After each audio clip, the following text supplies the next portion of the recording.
Hello and thanks so much for taking the time to check out this video. A few months back, I released two parts to a series on relative quality of SKS pattern carbines, specifically addressing Soviet, Romanian, and Albanian examples, videos which will be linked in the description below if you're interested in catching up on those. For today's presentation, however, we will finally be tackling the variant which more than a few of you have been asking for, which is of course the Chinese Type 56 carbine. My sincerest apologies to those of you who have genuinely been waiting for this video, but the good news is it's here now, so without further ado, let's dive in. Every variant of SKS pattern carbine has pros and cons. When we talk about a category as broad as quality, we need to acknowledge that we're talking about a constellation of specific properties, ranging from materials used, cosmetic fit and finish, machining tolerances, cross-example consistency, accuracy, reliability, and other objective metrics of construction and performance. When we acknowledge the breadth of these criteria, there is no SKS pattern carbine which stands out above and beyond being clearly better than its peers in all categories. That said, when we pull everything together and look at the big picture, I argue that there is one variant that has eked its way to the front of the pack overall, and that is the Chinese Type 56 carbine. It's not that it's better than all the other examples in all conceivable ways. It's certainly not. It's worse than other examples in some ways. But rather, the ways in which it's better than the other examples are ways that really count. And the ways in which it's worse than other examples have minimal consequence. For those of you who saw part one of this series, you know that I started this all with a rambling attempt to articulate that I do believe that almost all SKS pattern carbines are roughly equivalent in quality, and I stand by that. That said, if I was in a survival situation and someone told me that they would bring me a random SKS from the country of my choosing, based on my experience shooting and studying dozens and dozens of variants of SKS pattern carbines over a decade, it's important to note that I would have no hesitation in answering that question, and I would choose a Chinese Type 56 carbine immediately, and I'm going to spend the rest of this video explaining why. First, let's talk about Chinese bores. In my opinion, Chinese Type 56 carbines have the best bores of all SKS pattern carbines. And that's ultimately the deciding factor for me in terms of my assessment of their overall quality. They've got other things going for them, but if you take the quality of their bores out of the equation, you probably get a different result. But the bores are part of the equation. They're an important part of the equation. So let's get into that. China is the only mass producer who, through duration of production, managed to make their bores correctly. Let me explain.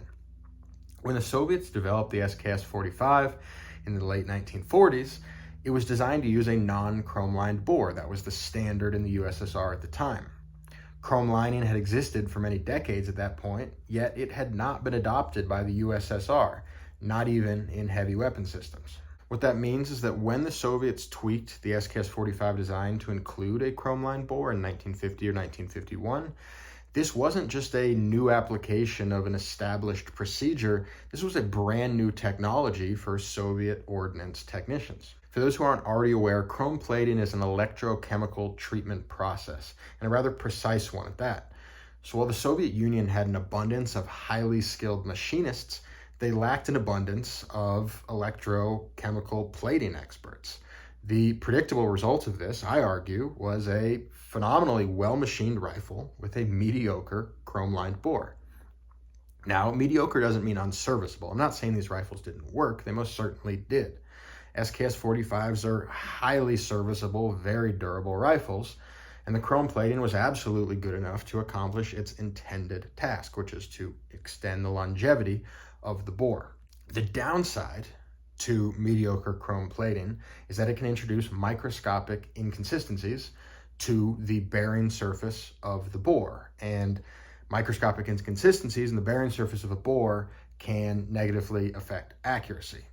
Lo and behold, my biggest complaint with the Soviet SKS-45 is that they consistently exhibit a lower accuracy potential than later examples manufactured in other countries. They're good enough for combat, but not as good as they could be.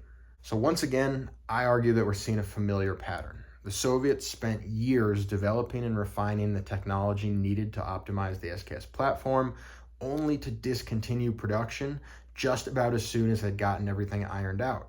When Nikita Khrushchev authorized a team of technical advisors to travel to Chongqing to oversee the beginning of Chinese production, they brought with them a level of experience and competence in chrome lining that vastly exceeded what the USSR had started with only a half-decade prior.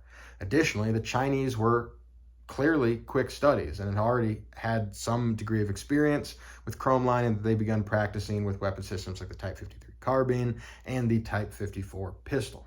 In summary, China was the only country that was able to consistently and repeatedly produce SKS bores that were both accurate and durable. Generally speaking, when dealing with other countries, you get to pick one or the other. And I'm not saying here that there aren't early Soviet SKS 45s with chrome-lined bores that are tack drivers. Obviously, they exist.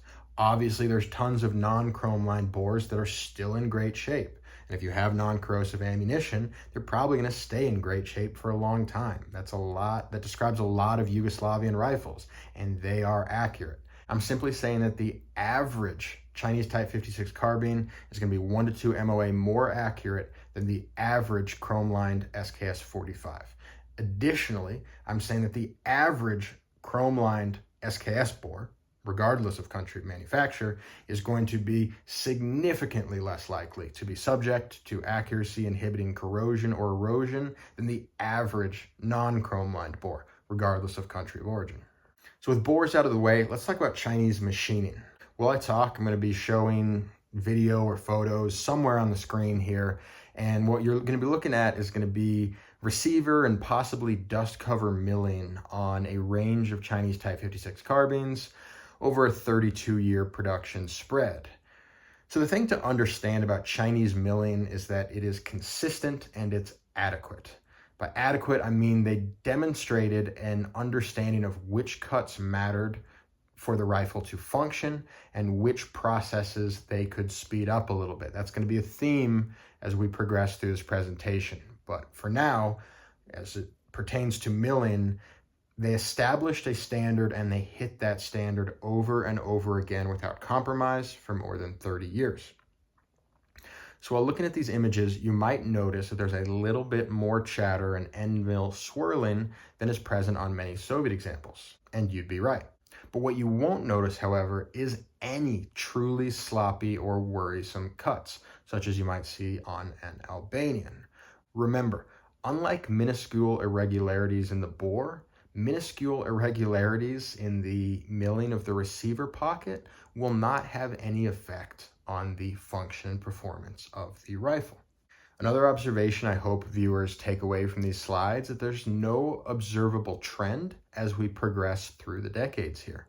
Perceptive viewers may notice that there are two distinct milling styles, one utilizing a smaller end mill than would traditionally be used in Soviet milling. That said, the overall quality and general presentation from example to example are basically unchanged. This runs directly contrary to the worn-out gun store myth that Chinese production quality deteriorated rapidly, a claim which runs directly contrary to the evidence I'm showing you here. So let's pause for a second and really address that claim, because it really is a pervasive belief that the Type 56 went downhill fast. I remember that when I was first getting into these rifles about a decade ago, quite a few people confidently told me things like Chinese military production started good but went downhill fast, and commercial production was garbage from start to finish. Now, I don't have time to address all the misconceptions that go into this whole military versus commercial debate. Perhaps that will be a video of its own. But it's absolutely within the purview of this presentation to attack the notion that quality went downhill. That's what we're talking about today. So we ask the question, how did quality go downhill? Did they stop shooting straight? Did they stop cycling reliably? Did they become fragile? Well, the gun shop gurus inevitably respond, oh, they started to cut corners and use cheaper materials like stamped sheet metal. Okay, so let's look at the truth behind that claim.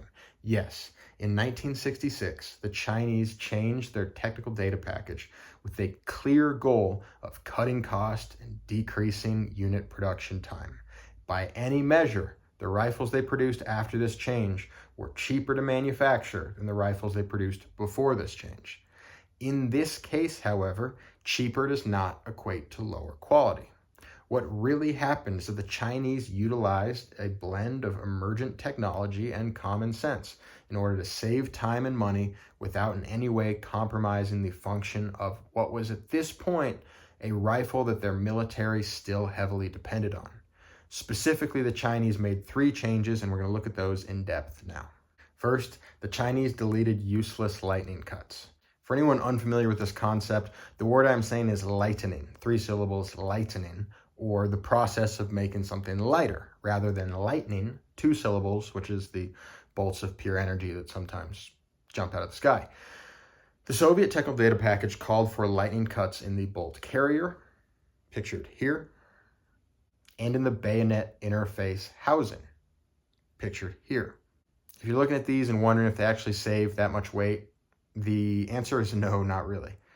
Sure, it kind of looks cool, but when you're producing these rifles by the millions, it's an enormous amount of machining time for what rounds down to 0 tangible benefit.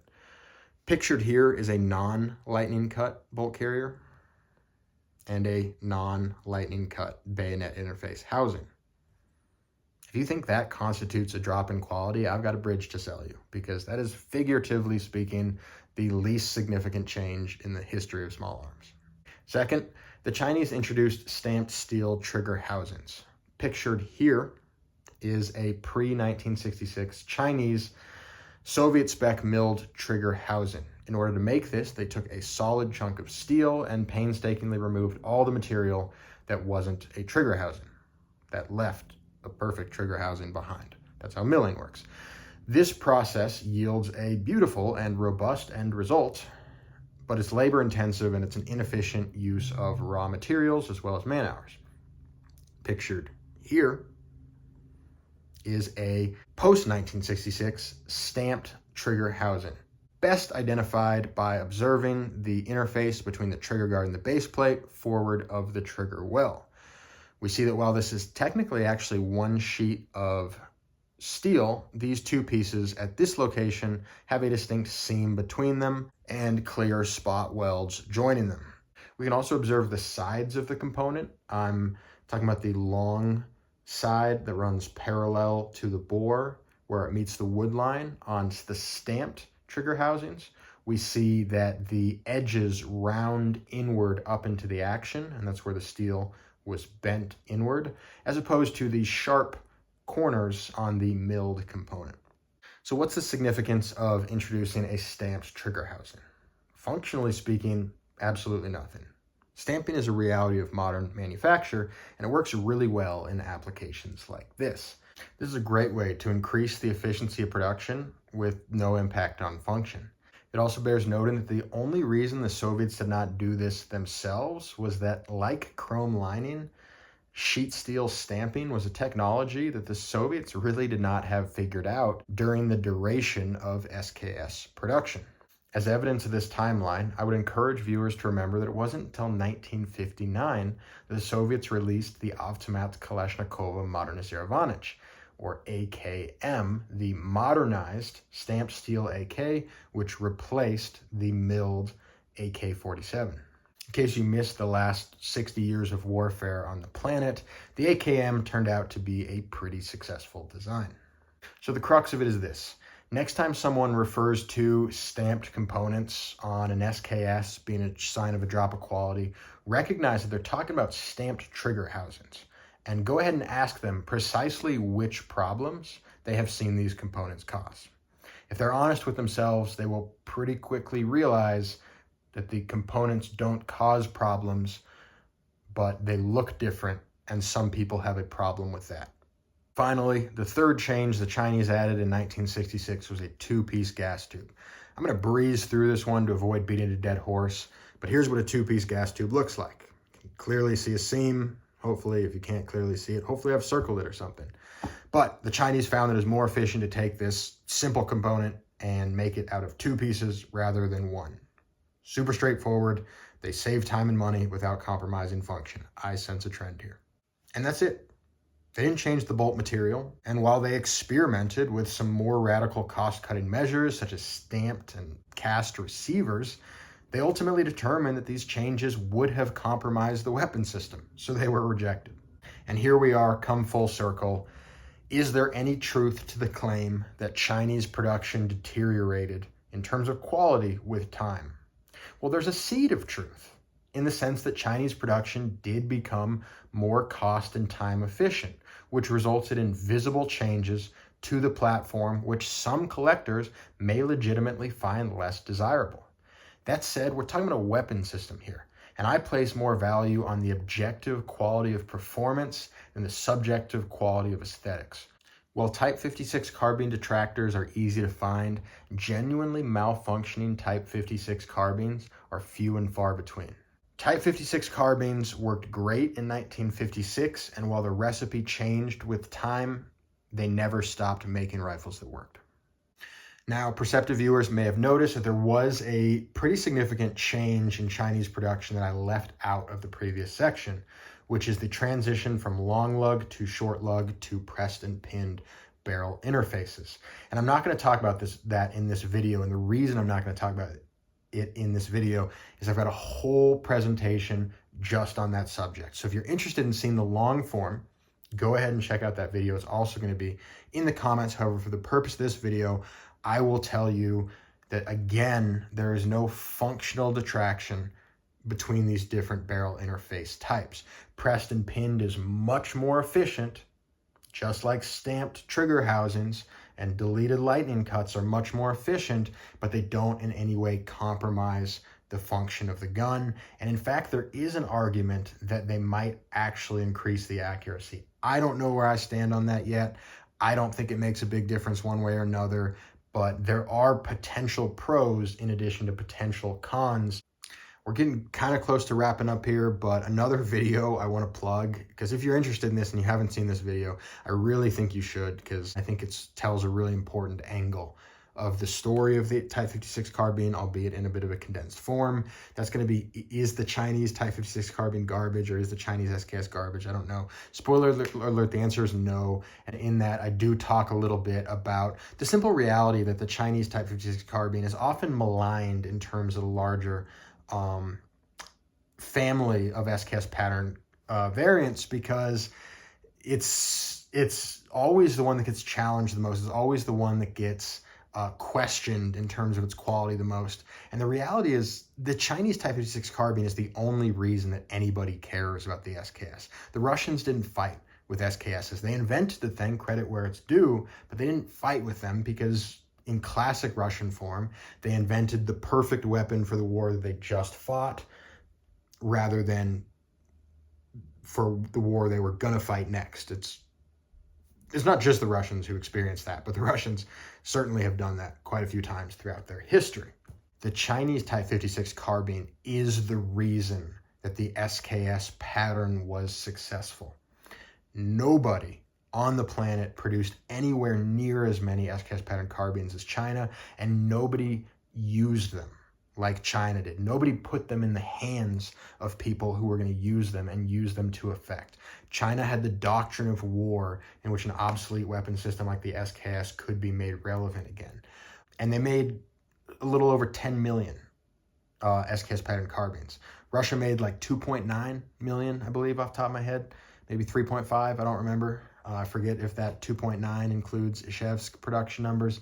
In any case, China developed the platform for decades. They took it seriously long after the Soviets had given up on it. The SKS is a Soviet design, but make no mistake, the SKS pattern is a Chinese weapon system that exists in human culture today because of the Type 56 carbine. So I've talked a lot about the pros of the Type 56 carbine, and I haven't spent a lot of time talking about the cons.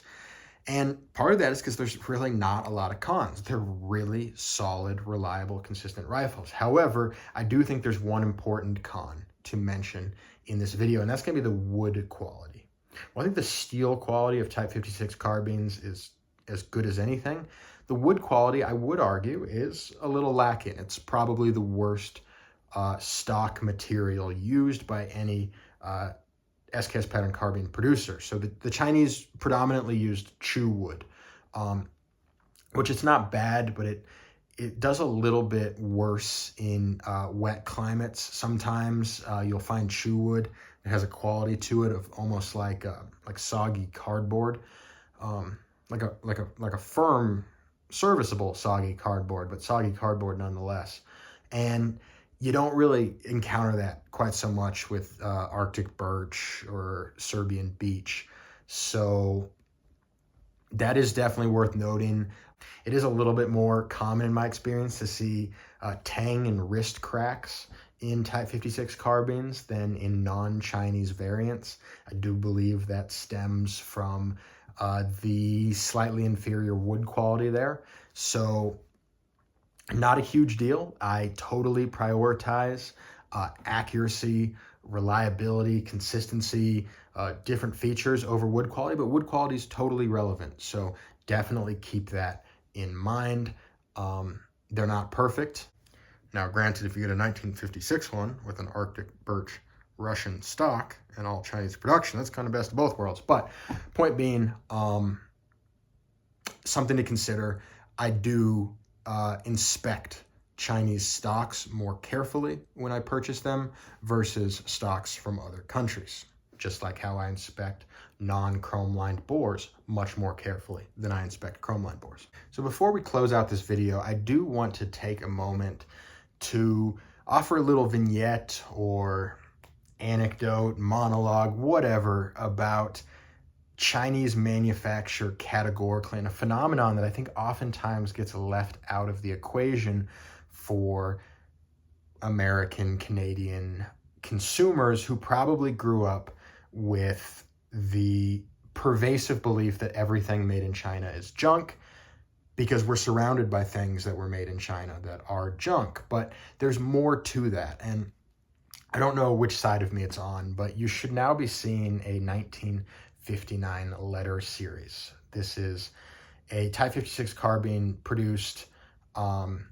State Arsenal 296, Triangle 26 in the year 1959. And the reason I'm showing you a letter series is because letter series rifles were manufactured in the immediate lead up and in the beginning of the Great Leap Forward, which was the greatest loss of life in human history. It was a famine in China as part of a failed communist agrarian reform that basically resulted in the starvation of more people than have ever died of anything ever in human history. It was the worst thing that's ever happened. And this is a rifle that China was making while tens of millions of their people were dying or about to die. And they knew that. And they didn't slip up on quality. This isn't different than the 57 and the 58, and it's not different than the 61 and the 62 and the 63. So I think there's a lesson to be learned about Chinese quality, Chinese priorities, and yeah, Happy Meal toys, they probably have a standard they want to hit, and they hit that standard. Weapons are the same. They don't make crap. They deliberately make things at the level that they want, and they don't compromise that under any circumstances. That's the video, guys. I hope that you enjoyed it. I hope that you found the presentation was reasonably well organized and palatable. If it was not, and you have suggestions, feedback from me, I'm very open to that. I appreciate that. Please put that in the comments. If you think I'm an idiot and you want me to know that you think I'm an idiot, also, comments are there for you, and basically anything you can put in the comments because it's YouTube. And I appreciate anything you put in the comments because I'm trying to get to 1,000 subscribers, and I think that comments help me get there or something. I'm not sure. Thanks a bunch for watching. Like, subscribe. But for real, I am trying to get 1,000 subscribers. I do appreciate all of you. Thanks a bunch.